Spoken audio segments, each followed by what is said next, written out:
In this video, we're going to look at classifying differential equations. In earlier videos, we looked at how we could solve equations, differential equations, through separation of variables, but not all equations are going to be separable in that sense. We're going to have to be able to identify which equations are not separable before we can make any serious progress. So take a look at these expressions here and imagine, can you separate them? And again, that just means treating the dy and the dx as separable pieces like delta y and delta x, and then moving pieces around so they have reasonable integrals as our next stage. Let's consider this first example here.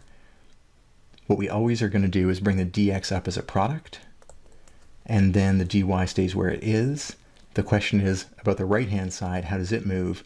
Well, if we leave the x squared where it is, and then put an integral sign in front of both sides, do we have the variables separated? Absolutely.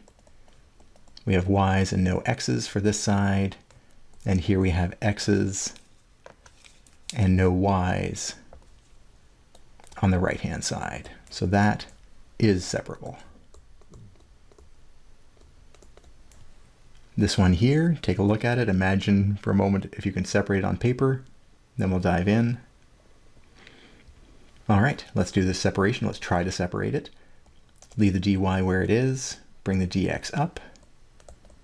We leave the 1 over x where it is, and then we take this e to the y and bring it down. Throw an integral sign in front of both. Can we do that? Absolutely. This has y's, but no x's.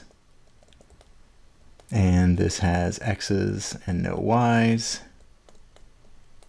So that's perfect. It is separable. You might be looking at this and thinking, how would I actually integrate that? Just remember that you can always rewrite exponents. This would actually be e to the negative y, and that's something that you would know how to integrate with a simple guess and check. Let's take a look at this one here. dy dx equals x plus y.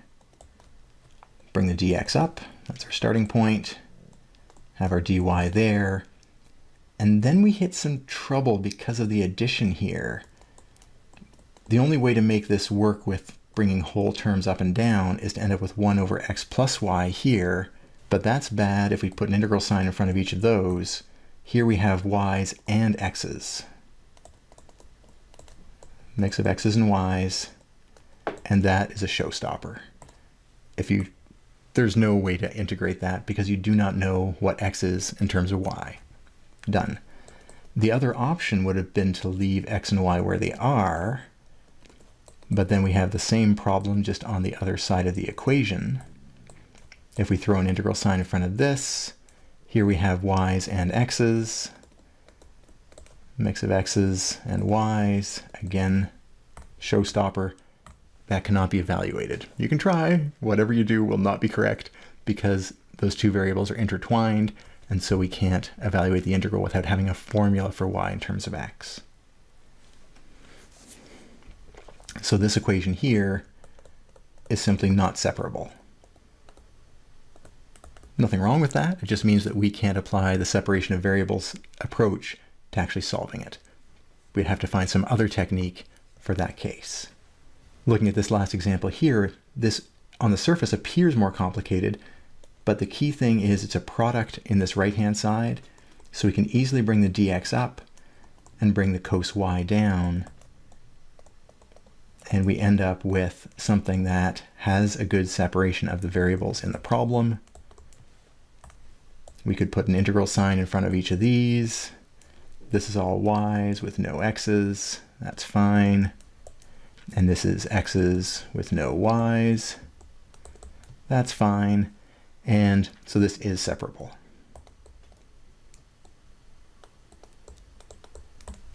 Now, being separable doesn't mean it's easy to solve still.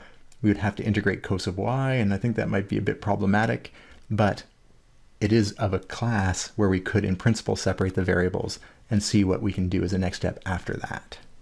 All right, let's do a little practice here on our own. We're going to go example by example. Let's take a look at the first one. Ask yourself, is this separable or not separable? Pause the video for a moment if you need to, and then we'll check in. All right, this one here would be not separable.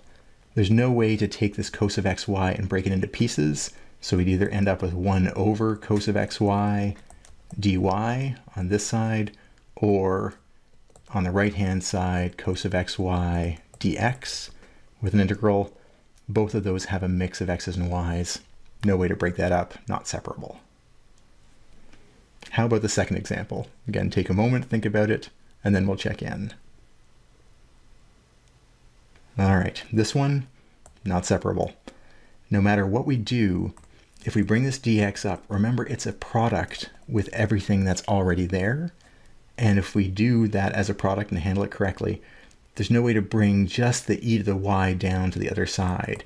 We have to bring the whole expression and then integrate that, or just leave it where it is, e to the x plus e to the y dx on the right-hand side, and both of those are a mix of x's and y's on one side, and that's again a showstopper for any integration approach.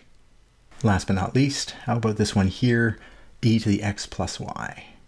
Take a moment, and then we'll check in. So the naive approach to this would be to try to separate it like we did the last one. And that, of course, looks bad because we'd have a mix of x's and y's. However, if we use a little creativity, remember, e to the x plus e to the y is the same thing as a product of those two expressions. And if we have a product, then we can bring just the e to the y down to the other side, bring the dx up. What we would end up with is 1 over e to the y dy. The e to the x stays where it is, and we bring the dx up to match it. When we integrate that on both sides, we're totally fine. It's y's and y's, x's and x's. That expression would be separable, so that equation could be solved in principle by separation of variables. The key thing with most of this identification of separable versus not and manipulating those equations is just being careful, as usual, with the rules of manipulating equations, not cheating, not lying to yourself in the hopes of getting something that will separate, just trying to identify how you can split these elements up as best you can using the regular rules of manipulating equations. It's worth for a moment taking a step back and recognizing that we've actually seen a lot of this before. If we had dy dx equals x squared, we would have said, oh, y is the integral of x squared dx. Well, that's exactly what separation of variables does. It just has one intermediate step of the left-hand side being the integral of dy. Oh, well, that's y. So everything that we looked at up till now, where we had a derivative and we used an integral to go back, can be thought of as separation of variables, just a simple case where it's always x's on the right-hand side only, so there's never an issue of mixing x's and y's. Why don't we limit ourselves to those cases? Well, because most of the interesting scientific laws or ideas, when we express them in differential equations, tend to have y's on the right-hand side. These are a good starting point. They're useful for building skills, but sadly, most of the interesting examples don't turn out that way in practice. Thus, separation of variables as a technique.